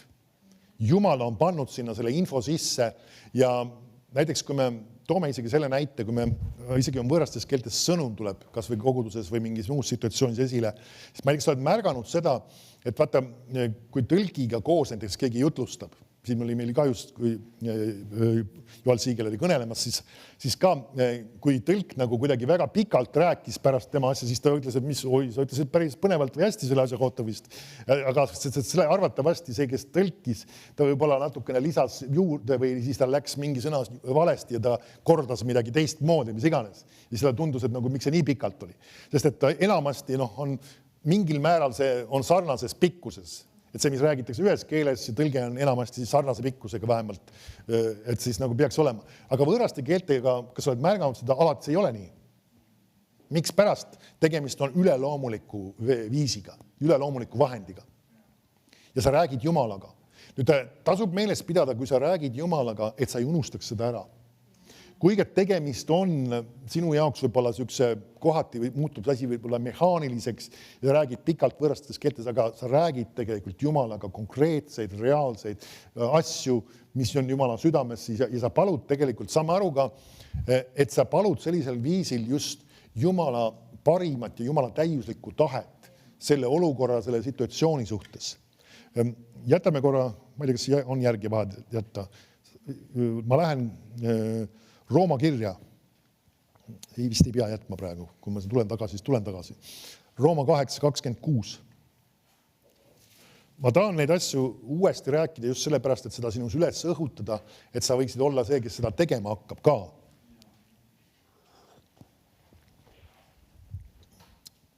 Ja sul võib olla väga erinevaid situatsioone, kus sa saad võõrastes keeltes rääkida. Vahetevahel mõne inimese töö ei ole otseselt seotud sellega, et ta peab kas suhtlema või on kellegi teisega, vaid ta on tegemas füüsilist tööd, miks mitte võõrastes keeltes rääkida selle asja juures ja ehitada ennast vaimulikult ülesse, kui see sind otseselt ei sega või sinu kontsentreerumist või mis iganes. Ja muidugi parem on, kui sa saad ainult sellele keskenduda, aga vahetevahel on sul võimalik seda ka teha. Rooma 8:26. Ta ütleb, aga samuti tuleb ka vaim appi meie nõtrusele. Tõlked tõlgivad selle sõnaga siis nõrkuseks. See siis ta hakkab nüüd selgitama lahti, mis nõrkusele ta viitab siin siis. Sest me ei tea seda, mida paluda nõnda nagu peaks. Nüüd, kui meil on näiteks isegi koguduses ka, me ütleme sageli need palveteemad välja, siis kas ma tean alati, mida paluda selle konkreetse palveteema suhtes? Mul on mingisugused eeskujud sageli olemas piiblis. Me võime otsima teatud kirjakohad välja ja see on hea seda teha. Me mõistame mingeid asju. Aga näiteks kui me palume ka Eesti riigi ja Eesti võib-olla valitsuse ees, siis sa ei tea kõiki asju. Sa ei tea kõiki asju seadusandlusega seotud, sa ei tea kõiki, mis inimesed seal on ja sa ei tea inimeste hoiakuid ja sa ei tea inimeste suhtumisi ja mismoodi Jumal kellegiga on tegelenud ja mis ta on juba neile öelnud ja mis võib-olla on olulised otsused, mis nad peaksid praegu tegema ja mis on praegu asjad, mis nad peaksid hoopis kõrvale lükkama. Ja need on võib-olla väga palju asju. Ja sa ei tea, mida paluda. Nüüd inimesed, kes ütlevad, mul ei ole neid võõraid keeli vaja, need jätavad enesele midagi väga olulist oma elust ära, kus nad võiksid midagi väga olulist paluda ja asjad võiksid saada muudetud ja asjad võiksid saada lahendud, kus inimeste elud võivad saada muudetud, riigid võivad saada muudetud ja nad on sellepärast sellest loobunud, sest nad on öelnud, aga meie ei usu seda võõraste keelte asja. Sest nad lihtsalt loomulikust ei tea neid asju paluda ja ei oska neid asju paluda, aga nüüd sul on üleloomulik vahend. Sa võid paluda ja ühe tohutu muutuse tuua inimese ellu, konkreetse riigi ellu, kuhu iganes kohta. Amen. Ja meil on vaja sellist asja kasutada ja usaldada seda, et sellest on kasu ja et see annab vilja. Et sa tead, nüüd sa võid midagi paluda, asju, mida sa muidu ei tea. Üleloomulikult Jumal paneb õiged asjad, õiged elemendid, õiged nii-öelda asjad, mida paluda, mida sina ei teadnudki isegi ja sul polnud aimugi. Ja nüüd sa saad paluda sellisel viisil need asjad esile. See on hämmastav vahend ju. Võõrad keeled ja sinu kätte usalduvad. Kas sa tead, mis sinu elus Jumal tahab teha homme, ülehomme, aasta pärast, mis iganes, sa ei pruugi teada. Ja sul on võib-olla mingid olulised valikud, mis on vaja teha, erinevad asjad, mis sa pead tegema, sa ei pruugi neid asju teada. Aga sul on võimalik täna nende asjadest paluda ilma neid asju teadmata. Ja paluda need asjad sünniksid, need asjad toimuksid, Jumal annaks varustuse, tooks õiged inimesed kohale, see on kõik võimalik see kõik sellisel viisil välja paluda. See on ju hämmastav vahend tegelikult. Miks me peaksime sellest ilma jääma? Amen. See on midagi sellist, mis kuulub sulle. Nüüd ta ütleb, me ei tea, mida paluda. Nüüd siin on teine element, on see veel sees, ta ütleb, nõnda nagu peaks. Vaata, inimesed võivad vahest asju paluda, kui nende arusaamad või õpetus ei ole väga selge ja korrektne, mis ei ole õiged asjad isegi paluda. Küsin, mida? Mõni inimene ütleb, et Jumal, anna mulle usku, mul on nii vähe usku, anna mulle rohkem usku. Ja kas sa tead seda, sellist tüüpi palve on kasutu. Aga vahest inimene ei tea seda.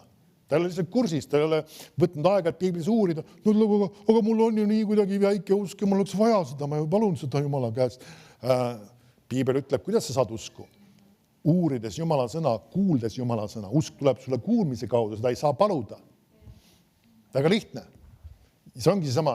Ja nüüd see ongi see, et kui sa nüüd palud võõrastes keeltes, sellised vead jäävad ära.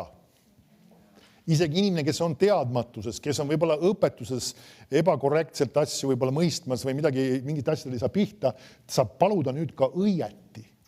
Just õigeid asju välja paludes, õigeid asju küsides Jumala käest ja see on jällegi hämmastav vahend. Et nii-öelda tühja palved või mõttetud palved või nii-öelda valesti, kui küsid, kas valesti on võimalik ka paluda, on küll võimalik. Valesti palutud palved jäävad ära. Amen. Kiitus Jumalale. Jällegi üks imeline vahend. Ütleb, ent vaim ise palvetab meie ees sõnades väljendamatute ohkamistega. Aga südamet uurija teab, mis vaimul on mõttes, et ta kooskõlas Jumalaga kostab pühade eest. Nüüd, see on vanem eesti keel. Kooskõlas, sellest me saame eks ju aru, tähendab seda, et siis nii-öelda ühel nõul või Jumalaga nii-öelda Jumala asjadega kooskõlas või ühel meelel olles. Aga kostab pühade eest, see räägib tegelikult ka eestpalvest või ütleme palvest üldse laimas mõttes. Ja siis püha vaim laseb sul paluda ka pühade eest. Amen. Nüüd, kas sa paned tähele ühte asja veel siin? Samuti tuleb ka vaim appi meie nõrkusele. Nüüd, see on hea võrdpilt kindlasti kasutada. Nüüd, seda kantslit ma ise ei suuda niimoodi mõistlikult üles tõsta teise kohta viia. Ma võin teda libistada mööda maad, tal on õnneks pehmendused sinna alla pandud. Aga kui ma tahaks seda ikkagi normaalselt tõsta, siis ma ilmselgelt pean kellegi teise appi kutsuma. Ma ei tea, palju see kaalub. See kaalub ikka ma ei tea, kas ta päris 50 kilo kaalub, aga ikka paras jagu sinna kanti. Ja nüüd, mis tähendab, kui püha vaim tuleb sulle appi? See tähendab seda, et sina otsustad paluda ja nüüd sa usud, et Jumala vaim tuleb sulle selles palves appi. See, et ta ütleb siin, et ta kostab pühade eest ja nii-öelda vaim ise palvetab, see ei tähenda seda, et nagu oleks, nüüd mina viskan selili, okei, püha vaim, sa palveta. See nii ei tööta. Sina pead ikkagi selles asjast kinni haarama, oma suu avama, hakkama paluma võõrastes keeltes ja nüüd ta tuleb sulle appi ja annab paluda. Nüüd siin on veel üks element, seda on ka hea käia siiski läbi, et millest ta siin räägib. Ta ütleb, et ta ise palvetab meie eest sõnades väljendamatute ohkamistega. Nüüd saame aru, pühal vaimul on erinevaid üleloomulikke väljendusi veel. Kui me räägime sellest, kui me räägime võõrastest keeltest ja ma ütlesin seda, et see on üleloomulikult see informatsioon sinna sisse pandud ja see ei ole nagu öeldakse loogilise eksisteeriva keelega, kus on väga selge süsteem ja grammatika olemas, et sellest on pandud üleloomulikult sinna sisse. Ja nüüd ta ütleb, et siin on lisaks keeltele veel üks nii-öelda väljendus pühas vaimus, mis me võime palvetada. See sõna on ohkamised või tõlkid tõlgivad ka ägamised või oigamised. Küsid, et mis asja? Vahetevahel minu palve võib olla ka justkui ohkamine ja või ka ägamine või oigamine. Ja sellisel viisil ma võin midagi esile paluda. Nüüd see võib inimlikule mõistusele kõlada nagu veidrana. Kuidas võiks üks mingisugune ägamine või oigamine võiks midagi väljendada seda, et sa palud midagi. Jumal on otsustanud, et nii võib. Ja meil on näha nii-öelda, tegelikult neid pilte on veel, see ei ole ainus kirjakoht, mul ei ole praegu kõige aega nendega tegeleda, aga Paulus näiteks viitab sellele, et ta sünnitas mõned inimesed nii-öelda, kui nad said päästetud. Nüüd saame aru, Paulus oli meesterahvas. Tänasel päeval need asjad on väga küll sassi läinud, aga selles mõttes, et tema ikkagi oli päriselt meesterahvas igat pidi. Ja mehed ei sünnita. Ja te ei ole sellega valmis sellega hakkama saama ka, sest meeste nii-öelda valutaluvus on tegelikult madalam kui naistel, kui seda tead. Kui sa ei ole seda avastanud ise veel meesterahvana, siis on seda hea teada tegelikult. Vahest arvatakse, et mööd on karmid ja kõvad, aga tegelikult nende valutaluvus ei ole tegelikult üldse selles kohad sageli. Ja sellepärast see ongi naistele jäetud see osa. Nüüd see on minu tõlgitsus osalt, ärme sellest õpetust tee. Aga nüüd lähme lihtsalt selle juurde edasi, lihtsalt tulevad mõned asjad meelde sellega seoses. Okei, kes teab, ei tea. Mul endal on ka üks juhtum olnud, kus valu oli nii suur, et pilt läks taskusse. Ja sest, et seal on seda vahetevahel, nagu öeldakse, sa pead aru saama sellest, et nagu öeldakse, sa pead teadma, kus sa mõõt on. Aga lähme tagasi nüüd see ohkamine või oigamine. Ja kui Paulus räägib ka seda, võrdleb seda isegi sünnitusega, siis see ei tähenda niivõrd seda füüsilist kogemust, vaid ta võrdleb seda sama just ka nagu vaimse asjana. Ja kui naisterahvas, kes on sünnitamas, ka selle juures ilmselgelt võivad olla ka mingisugused nii-öelda ka hääles väljendused ja asjad, aga see on vaimuliku võrdpilt saame, eks ju, me ei hakka midagi kopeerima. Ja sellisel kombel, nagu öeldakse, palutakse teatud asju esile ja Jumal on otsustanud, et see niimoodi just toimub. Kunagi Kenneth Hagin isegi rääkis, ma mõtlen kohe, see ei olnud tema enda kogudusega, ta ühe teise koguduse koha pealt, see oli selline asi ja seal üks pastor oli seal nii-öelda olnud ühes koguduses ja selles koguduses oli neil üks grupp naisterahvad, kes olid väga innukad ja aktiivsed palvetajad. Ja neil oli sageli ka selline õhutus, kui nad ka isegi vahest koosoleku lõpus tulid, seal koguduses oli altar, siis selle altari nagu juurde palvetama ja võlvitusid sinna ja sageli nad ohkasid ja oigasid ka pühas vaimus, püha vaimu inspiratsioonil ja inimesi sai päästetud selles koguduses. Ja see sama võrdpilt on olemas ja me näeme, siin on seos. See ei pruugi ainus asi olla, mille pärast inimesed sellisel viisil võivad palvetada. Aga siis oli uus pastor sinna kogudusse ja tema nägi seda ja ta ütles, et mulle see küll ei meeldi. Selle lõpetame ära siin koguduses, sükest värki ei tee meil siin imelikku asja. Ja temal ei olnud mõistusega loogikat, see ei läinud inimliku arusaamaga kokku ja ütles, et sükesed oigamisi asju me ei tee enam siin. Ja see koguduse kasv lõppes. Enam inimesi ei saanud päästetud. Nüüd me ei ütle, et see on ainus viis, kuidas asjad peavad toimuma, aga sellel on oluline element ja oluline koht. Sellel, et ka sellisel viisil teatud kombel Jumala vaim võib tulla sinu üle. Et kui midagi sellist juhtub sinuga, see ei ole imelik, sa ei ole veidraks muutunud. Amen. Nüüd, siin on üks teine element ka, ma toon selle siia vahele välja, see on hea teada. Me oleme ka oma koguduses selle ütelnud, et meie koguduse palvekoosolekud ei ole avalikud koosolekud. Kui sa oled märganud, meil on koduleheküljel väljas kolmapäevased koosolekud ja pühapäevased koosolekud, seal ei ole midagi mainitud palvekoosolekut. Miks pärast? Sest et see on koguduse liikmetele üldreeglina avatud. Ainult erandid, ütleme, seal on, aga üldreeglina. Miks pärast? Sest et see on töökoosolek. Ja ka osalt sellele, et me võiksime olla ühel meelel ühes koos selle asjaga kaasas ja samuti ka võivad tulla ka esile vahest mõningad väljendused, mis ei ole inimestele mõistetavad, kes asjast ei ole kursis, kes ei ole õpetust kuulnud sellest. Ja see on nüüd osalt see teema muidugi selle juures. Aga nüüd lähme tagasi ja küsid, kus see võetud piiblist on. Paulus ja mitte Siilas, kes need olid nüüd suurkohtu ees, ma ei tea, Peetrus ja Johannes olid seal ja nad said sealt suurkohtu eest minema ja kelle juurde nad tulid? Omade juurde ja mis nad seal tegid? Palvetasid. Nad ei läinud nagu mingisuguse kohta kuhugi, mingisuguse seltskonda palvetama, vaid nad läksid omade juurde. Nii et see on oluline element tegelikult. Kui me tahame, et meie palve oleks efektiivne, siis parem on see, et kui see on ikkagi eelkõige just omad. See ei tähenda seda, et sa ei või mõne teise koguduse kristlasega koos vahest nõustuda või palves mingis asjas, aga üldreeglis ikkagi me näeme, see on parem palvekoosolek, on ikkagi omade koosolek. Okei, nii. Jäime siia pooleli, siis selle, et vahetevahel Jumal võib lasta siis meil paluda ka sellistel viisidel, mis on väljendatud ohkamist ja oigamistega, Jumal paneb sinna üleloomulikult informatsiooni sisse ja see on jällegi asi, kuna me näeme seda, et see ei ole nagu see pidev praktika, vaid see on see, kui Jumala vaim otsustab, nagu vaimuandegi sageli on. Kui see õhutus tuleb, siis sa teed sellisel viisil, aga sa ei saa niimoodi nagu lihtsalt plaksti seda ise sisse lüütada, aga sageli tuleb sul selle alistuda. Amen. Nii, lähme vaatame edasi veel paari asja. Vaatame korra Juuda 20. Kuna siin on üks peatükk on, siis ei ole mitte peatüki number, vaid see on salmi number. Juuda 1.20 siis, kui sa tahad ühte ka panna sinna ette. Sest äpis siis tuleb panna üks sinna ette.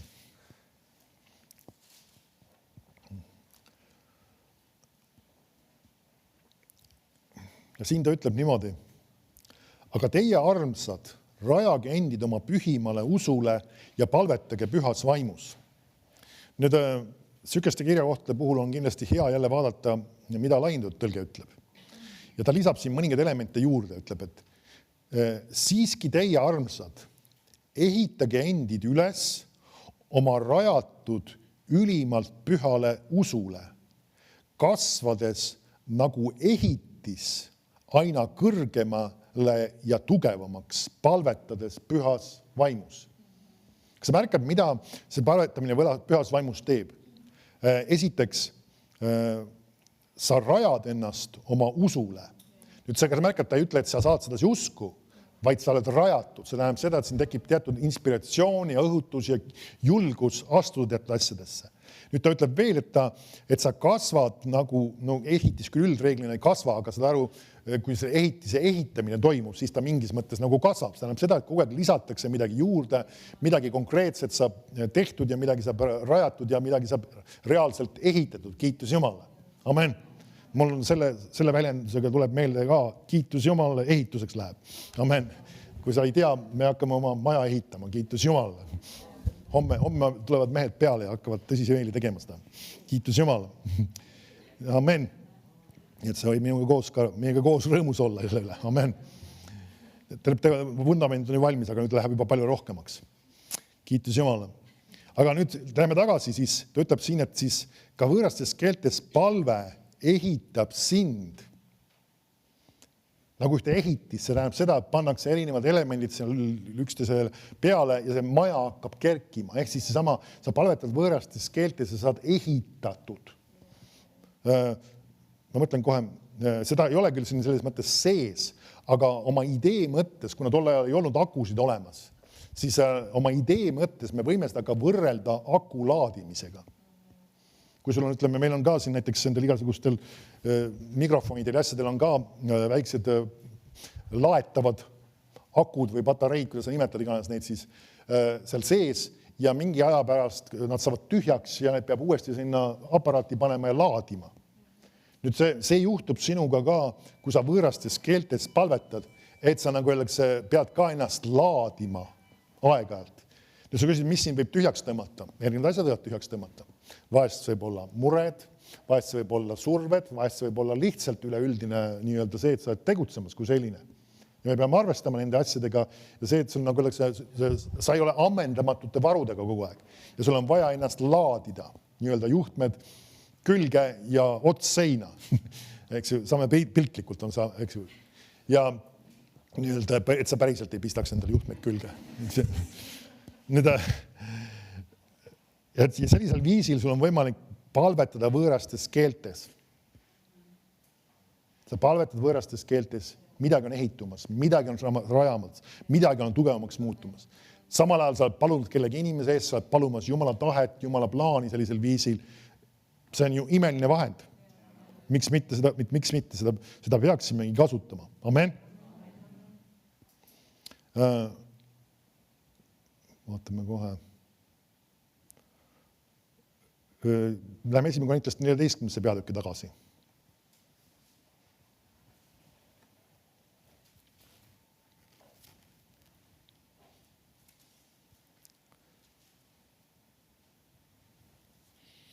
Siin on ka üks element, mis me ei tohiks unustada ära. Sest kui ma 14 siis. Ja Paulus ütleb siin niimoodi, et Piibel kasutab pühas vaimus palve ja keeltes palve. Ja sa võid vaadata, uurides just 1. Korintuse 14. peatükki, sa avastad seda, et need tähendavad tegelikult ühte sama asja. Muidugi ka pühas vaimus palve viitab ka ühele laiemale elemendile, see on ka teadlikkus ja ka püha vaimu juhtimisel palve. Aga see on kindlasti ka võõrastes keeltes palve. Sest ütleb, kui ma keeltega rääkides palvetan, siis palvetab mu vaim, aga mu mõistus on viljatu. Nüüd ta selgitab meile lahti, kuidas see mehhanism toimib. Sina oled vaim, sul on hing ja sa elad ihus. Nüüd järelikult, kui sina palvetad võõrastes keeltes, jah, see on kuuldav, eks ju. Ja mingis mõttes sinu hing on ka sellega kaasas, aga siiski see lähtub sinu vaimust, ehk sinu südamest tuleb su esile. Sa palud need asjad välja ja see tuleb sinu südamest esile, sa räägid need asjad välja ja siis edasi ütleb, ja nüüd 15 salm ütleb, mida siis teha? Ma tahan palvetada vaimus ja tahan palvetada ka mõistusega. Ma tahan laulda vaimus ja tahan laulda ka mõistusega. Nüüd, kas sa märkad, ta ütleb, ma tahan. See on väga oluline see element, seesama, et sina käivitad nii võõrastes keeltes rääkimise ja teise asjana me näeme, tahan laulda ka vaimus. Sõna väljend vaimus siis viitab ka võõrastes keeltes laulmisele. Aga see pole huvitav, et me näeme siin, on ta selles järjekorras ütelnud, ma tahan palvetada vaimus ja tahan palvetada ka mõistusega. Mõistus räägib siis oma emakeeles väljapalumisest. Et me näeme, eespool on vaimus palvetamine ja teisel kohal on mõistusega palvetamine. Miks ta sellest räägib? Ma enne korra viitasin sellele, kui sa võõrastes keeltes palud, siis vahetevahel, Jumal tahab, et sa võiksid ka saada sellele tõlgitsuse, mis sa oled palumas. Saame aru, siin on mõned olukorrad kuidagi, kui on tegemist nii-öelda asjadega, mis ei ole sinu asi teada, siis Jumal ei anna sulle seda, kui see on kellegi teise isiklik elu või mis iganes. Aga sageli meil peab olema seda innukust ja ka igatsust, et me võiksime paluda ka selle asjaga oma emakeeles välja. Vahest me oleme liiga masinlikud, me paneme võõraste keelte peale tund aega ja kõik ütleme pärast aamen. Aga Jumal oleks tahtnud, et sa oleks vahepeal ka, nagu oleks tõlgitsenud seda, mida sa palud välja. Kuidas see toimib? Usus. Sa hakkad usussa tegema. Vahetevahel see tuleb lihtsalt, sa oled palvetamas võõrastes keeltes mingisugune fraas, mingisugune sõna, ütle see välja. Sest sa hakkad liikuma ja see hakkab edasi voolama ja tulevad, nagu öeldakse, need asjad esile. Et me ei oleks liiga harjumuspärased selles. Oled sa minuga kaasas? Vahest karismaatikutel on see liiga harjumuspärane see, et nad palvetavad lihtsalt võõrastes keeltes ja kogu lugu või ka isegi palvekoosolekul. See, et nagu öeldakse, me oleme teinud selle niimoodi, et me ei pea tingimata kõiki üksteist kuulma. Meil on antud konkreetsed palveteemad ja me teame, millal palveteema valetub ja nagu öeldakse, sa samas seal koha peal valad võõrastes keeltes, aga palu ka asjad välja emakeeles, mis on sinu südamesse kerkivad. Ja harjuta ennast sellisel viisil valvetama.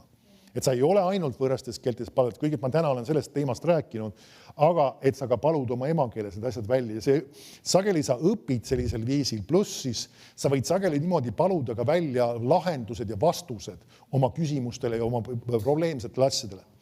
Mismoodi tegutseda, et sa äkki avastad, kuule, see palu. Ma näiteks olen niimoodi ka koguduse eest palvetades siin ka isegi, kus Jumal lasi mul paluda teemad, mis ma peaksin lähiajal õpetama. Need olid sellesama palve sees, sest ma hakkasin paluma, et Jumal ilmuta seda asja, sellest arusaamist ja anna sellest selgem mõistmine. Ja ma sain järjest üks teema, teine teema, kolmas teema. Need on, mis ma pean nüüd õpetama hakkama. Ja sinu puhul võiks olla erinevad muud asjad. Sul on mingisugune probleemne asi, mis vajab lahendamist ja sa hakkad selle eest paluma. Ja Jumal laseb sul paluda välja sisuliselt, et nagu anna selles asjas arusaamist. Ja need on asjad tegelikult, mida sa peaksid nüüd hakkama uurima. Uuri seda teemat piiblist. Ja sageli sinu vastus tuleb sellisel kombel just esile. Saad aru, Jumal on väga strateegiline lähenemine paljudele asjadele, et me ei oleks lihtsalt ainult selles kohas, et ma ju lihtsalt ei sea, mis ma palun, see on salajane asi ja räägin Jumalale kogu lugu. Ei, Jumal tahab natuke rohkemgi veel. Kes võõrastes keeltes palub, et ta võiks ka tõlgitseda, siin samas on see fraas olemas. Ja see sama just, meil peabki olema see igatsus ja see hakkab usu läbi. Kuidas usk, loe neid kirjakohti veel kord ja see ilmutus tuleb sulle ja sa hakkad rohkem seda tegema. Näiteks see on siis, ma nüüd segamine, Oral Roberts, tänasel päeval juba taevas. Jumal on teda omal ajal kasutas väga palju tervenemises ja tervenemisemedes. Ja Jumal andis talle südamesse, et ta peaks looma, ehitama ja looma ülikooli, kristliku ülikooli. See kõlab väga suurejoonelise asjana ja ilmselgelt see oli. Ja kujuta ette, Jumal nagu öeldakse, andis talle südamesse, esiteks ta sai selle maa, kuhu see peaks saama ehitatud. Ja tal ei olnud rahasid, tal polnud oskusi, ta ei teadnud, kuidas ülikooli peaks tegema, mismoodi see asju peaks üldse tegema, tal ei olnud õpetajad, tal ei olnud, põhiliselt midagi ei olnud. Ja lihtsalt Jumal andis selle südamesse, et ta läheks sinna samasse selle tulevase maja krundile, maa vist oli juba nende oma tol hetkel, ja hakkaks paluma selle sama ülikooli eest. Ja ta hakkas järjest paluma ja võõrastes keeltes paluma asju ja ka tõlgitsema. Ja järjest tuli esile kõik asjad. See hoone, mismoodi see saama ehitatud, kuidas igasugused need õppekavad ja kõiksugu asjad ja kuidas õpetajad ja kõik igast detailid palus järjest niimoodi välja võõrastes keeltes paludes ja võõrast keeli tõlgitsedes. Ja see ei olnud ühe päevaga, ta tegi seda mitmete päevade viisi ja see on ka üks tarkus vahete vahel ka, kui sa oled palumas sellisel viisil välja asju ja sa tabad ennast rääkimas midagi Jumala vaimust üleloomulikku, kirjuta need asjad ülesse. Sest muidu need võivad sul meelest ära minna. Mis Jumal nagu öeldakse, lasi sul paluda, sellepärast on tark omada mingisugust viisi, on see sul palvepäevik või on see sul mobiilis mingisugune koht või mis iganes moodi sa teed seda, kirjuta need asjad üles või vahest mõnen inimesel meeldib sellised lühisõnumeid endale mobiili salvestada, kuidas iganes sa tahad. Selles mõttes, et mingil kombel pane see kirja või märgida maha nii-öelda mingi vahendiga. Et selleks seal võimalik hiljem vaadata, sest sageli sa saad vastused sellisel kombel just. Amen. Jumal on andnud meile üleloomuliku vahendi, üleloomuliku meetodi, et me võiksime võõrastes keeltes rääkida, paluda esile teatud asju. Amen. Aktiviseeri endale seda rohkem. Ära lihtsalt mõtle, et no mina ei tea, mu elus on palju asju veel tulemas ja olulised otsused ja asjad ja ma ei tea, millal ja mismoodi. Oota, kas oled need asjadest palunud? Kas oled võtnud aega selleks, et paluda nende asjadest mingisuguse pideva regulaarsusega, tulla jälle Jumala ette, paluda Jumala tahte eest. Ja vahest ka isegi noored võib-olla mõtlevad seda, kooli lõpud, asjad tulemas ja miganes. See on aeg tegelikult otsida Jumalat nende suhtes ja just mismoodi paludes ja paludes ka võõrastes keeltes need asjad välja ja sageli sa palud need asjad ja need ideaalselt saavad jooksma. Ma toon sulle lihtsalt mõningad näited nii-öelda ka praktilistest asjadest meil. Kui me oleme Ameerikasse erinevatesse nendele konverentsidele läinud, siis me oleme ka alati võtnud aega, et me ei lähe lihtsalt, me läheme konverentsile, ostame piletid ja kogu lugu ja saab tehtud. Me oleme võtnud aega, et paluda. Ja mitte ainult selle eest, et mis sõna me seal sellest osa saame, vaid ka kõigi praktiliste asjadest.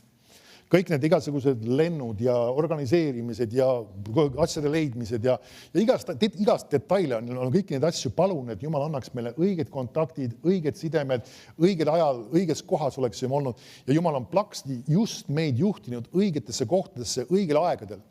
Ja siin selle viimase nüüd aasta ja rohkem jooksul, me teame, me oleme väga õiges kohas õigel ajal olnud, sest et väga paljud asjad, mis Jumalale meile jaoks valmis olid pandud, ka rahalised, materiaalsed õnnistused, sai just jõuda sellepärast meieni, et me olime õigel ajal õiges kohas. Ja kui me oleks öelnud, ma ei tea, kas see on oluline, mis iganes, ja oleks teinud ühte või teistmoodi, me ei oleks selles kohas olnud, see ei oleks saanud sündida. Amen. Ja kiitus Jumalale, et sul on vaja sageli just need asjad ka paluda, praktilised asjad välja paluda. Ja ära tunne midagi imelikku, et paluda selle eest, ma ei tea, et lend võiks olla edukas ja pilootide eest ja mida iganes asjade eest paluda. See ei ole üldse halb ega vale. Või kui puutab sinu enda isiklikku tööd, paluda tööasjade eest, töö nii-öelda praktiliste asjade eest, kuidas neid asju teha, inimesed, kes oleks vaja, mis iganes materjalid, mis on vaja ja nii edasi ja nii edasi. Paluda need asjad ja paluda need võõrastes keeltes esile. Amen. Ja me oleme näinud seda ka kui ma nendest reisidest rääkisin ka, kus need reisid on läinud väga libedalt, üleloomulikult asjad on hoitud olnud ja korraldatud olnud. Amen. Et selles mõttes see on tarkus ja vahetevahel inimesed lähevad mingisugustele reisidele ja ütlevad, üks jama on teise otsas ja üks probleem siin ja teine asi seal ja see jäi hiljaks ja seal asjad olid valesti ja mis iganes. Ma ütlen, sageli see on see probleem, et nad ei ole võtnud aega, et paluda. Nad isegi ei pruugi vales kohas olla. Nad ei pruugi isegi valet asja teha. Aga nagu see kurat on see, kes üritab segada ja häirida. Et see ei oleks üks nauditav asi sinu jaoks, et sa tuled tagasi, sa oled välja määnatud ja välja pigistatud ja üks jama on teise otsas olnud ja sul on pärast veel terve unik probleeme vajab veel lahendamist ja mis iganes. Jumal ei taha, et siis asi peaks olema. Amen. Et sa võiksid teha asju just olla õigel ajal, õiges kohas, võõrad keeled. See on üks väga oluline relvastus, mida me peame kasutama. Me ei tohi seda jätta lihtsalt ripak, ma olen karismaatik, ma palvekoosolekul kasutan vahest kodus ka, kui tõesti väga raskeks läheb. Jumal ei ole plaaninud see nii. Kasuta, ole aktiivne palvetaja. Amen, võta aega, mine ja palu need asjad esile. Palu need tõlgitsused esile. Amen. Kiitus Jumalale. Nii, aga paneme ühe kirja koha veel siia. Jesaja 28. Ja 11 salm. Nüüd, ka Jumala sõnas on meil, ka juba Vanas Testamendis on sellele viited olemas. Et võõrad keeled tulevad küll aposttegudega, ennem seda sellest räägitud ei ole meil. Ja seda andi või sellist asja ei pakutud tol hetkel ka veel. Aga Vanas Testamendis juba sellele viidatakse siiski. Jesaja 28:11 ütleb, tõesti pobisevate huultega ja võõras keeles kõneleb ta sellele rahvale. Tema, kes neile ütles, see on hingamispaik, laske väsinud hingata, see on kosutuskoht, hometi nad ei tahtnud kuulata. Nüüd saame aru, kui me natuke nüüd teame Uut Testamenti, millele viitab. Ta räägib siis võõras keeles ja ka isegi nimetab seda nagu pobisevateks huulteks. Ja saame aru, et see on järelikult sükene nagu mingi huvitav keel, mis nüüd kõlab omapäraselt. Ja see on võõras. Ja ta nimetab seda, mis asi see on. See sama, kus võõrastes keeltes räägitakse. See on hingamispaik. Nüüd see vana eestikeelne sõna, see hingamine, hingamispaik. Mul on see harjumus vahest isegi seda kasutada ka seda isegi tänapäeval vahetevahel suheldes. Nüüd mõni ütleb, mis hingamis. Ma hingan ju kogu aeg. See ei räägi tegelikult ainult füüsilisest hingamisest, vaid see räägib rahust, aga ta räägib ühest teisest elemendist veel, see räägib ka rahulolust. See tähendab seda, et see õhutab sinus ülesse rahu. Mõni inimene ütleb, et ta on võib-olla päeva jooksul või mingisuguste sündmustega seoses võib-olla olnud stressis ja pinges ja mis iganes ja ta on kuidagi nagu liimist lahti. mine, ma ei tea, oma tuppa või oma privaatsesse kohta, kus sa oled ja palveta võõrastes keeltes ja las see hingamine tuleb esile sinus. See on hingamiskoht. Amen. Ja siis teine sõna on siin kosutuskoht. See tähendab seda, et see kosutab sind. Ja sageli sul on vaja, see ei piirdu võib-olla mingi 5 minutiga, mingi aja saad palunud ja nagu öeldakse, äkitselt see sama rahu tabab sind. See võtab sind üle lihtsalt ka füüsiliselt, see rahu ja rahulolu ja ka see tõesti see hingamine, see täidab sind. Ja see on selle jaoks, haara sellest usust kinni, sellest kirjakohast lihtsalt. Amen. Et sa saad kastetud ja kosutatud sel ajal, kui sa oled võõrastes keeltes rääkimas, et sa ei lahku sellest paigast, kui veel rohkem välja väänatud või veelgi rohkem kuidagi kurnatud, vaid et sa oled saanud tõesti Jumala rahust osa, Jumala kosutusest osa. Amen. Kiitus Jumalale.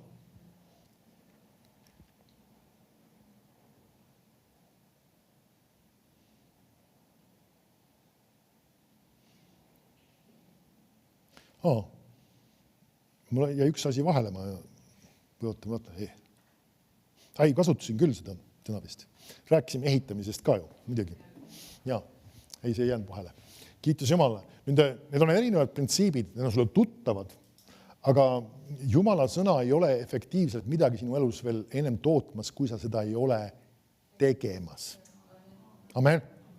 Et kui sa analüüsid enda jaoks, et nagu öeldakse, sul seda võõrastes keeltes palve aega, mõtlen seda, mis sa isiklikult just teed, et seda on üsna vähe ja üsna lahjalt, siis on midagi vaja muuta selles suhtes. Seda on vaja sisse planeerida oma aega, oma päeva, kus iganes. See, et sa võtad aega nendeks asjadeks. Amen. Et sa ei oleks lihtsalt nagu, kes teab, mis kohas. Halleluja. Aga tõuseme praegu ülesse. Ja ma lihtsalt tahan sind õhutada. Et sa võiksid õhutada. Mõni ütleb, et kas selleks, et püha vaimuga täidetud saada võõrastes keeltes rääkima, alati käsi peale panema. Ei pea. See võib sinuga juhtuda täiesti spontaanselt. Kai näiteks kogemus on sellest aastast, kui tema sai, ta oli tol ajal Saksamaal kristlaseks saanud ja siis sinna läinud ja lihtsalt mingisugused jutlusi asju saanud kassettide asjade kaudu kuulata ja ka ülistuslaule. Lihtsalt kõndis mööda teed ja laulis paar ülistuslaulu oma eesti keeles siis, mis ta teadis. Ja selle ajal, kui ta oli laulmas, äkki hakkas midagi suust tulema. Ja ta ei saanud aru, mis asi see on. See ei olnud eesti keel, see ei olnud see sama laul ka, mis ta laulis. Aga mingisugune keel hakkas voolama. Nüüd saad aru, vahetevahel Jumal võib seda üleloomulikult teha ja see ei ole selline tavapraktika, ja sa nagu öeldakse äkitselt avastad selles ennast. Aga siiski selleks ei ole vaja tingimata, et keegi paneb sul käsi peale, et sa saaksid võõrastes keeltes rääkima hakata. Sa lähed lihtsalt Jumala ette ja tõstad oma käed, ütled, isa, ma tänan sind ja hakkad rääkima võõrastes keeltes. Amen. Et kui keegi ei ole siin rääkimas võõrastes keeltes või keegi, kes on isegi seda ülekannet vaatamas või salvestust pärast, siis ka, ta võib ka samamoodi teha lihtsalt. Seal samas kohas hakata rääkima võõrastes keeltes. Halleluja. Isa, me tänan, me lihtsalt otsustame praegu rääkida teile neid asju, mis sinul on valmis meie jaoks pandud. O grandeste istrafove pordeste je kröto poledrestenistö ondräkkeritö. Isalas suurem arusaamine, suurem mõistmine sinu sõnast ja sinu keelte kasutamisest tuleb iga ühe südamesse. On ka havre dösele frömi estese kröto poa ronde köritös tööse kua predestese neio leproviteri. Isad, inimesed lähevad julguses ja astuvad julguses sellesse kutsesse sisse, mis sina oled nende jaoks valmis pannud. Isad, inimesed, kes on kurnatud ja vaevatud või koormatud, isa, et nad saaksid kastetud ja üles ehitatud selle läbi. Ondeka arita vorese poresi netre enia postre lapore kere de sendros tönien proset töö esekros tee sekrös töö. Isa, pühavaimu ligiol, pühavaimu lähedus tõuseks neis ülesse ja nad käiksid rahus, rõõmus ja kannaksid seda vilja, mis sina oled nende jaoks valmis pannud. Osten tre vertybo corre destimele tre sambeköritasista predeso sapride desteso prodiste o crevideste jekroste sambekore destize proste rapole treniste saprekestisal teniste. Kiitus sulle, isa, tänu sulle, isa. Kiitus sulle, isa, tänu sulle, isa. tänu sulle, isa. Tänu sulle, isa, selle imelise Anni eest, mis sa oled andnud meile kasutada. Ja isa, ma palun, et iga inimene võiks selles julgelt liikuda, selles tegutseda ja näha tõesti sinu auhiilgust muutmas ja sind vormimas. Tänu sulle, isa. Jeesuse nime. Aamen. Ja aamen. Kiitus Jumalale. Võtan ühe asja, kus võime istuda. Ei ole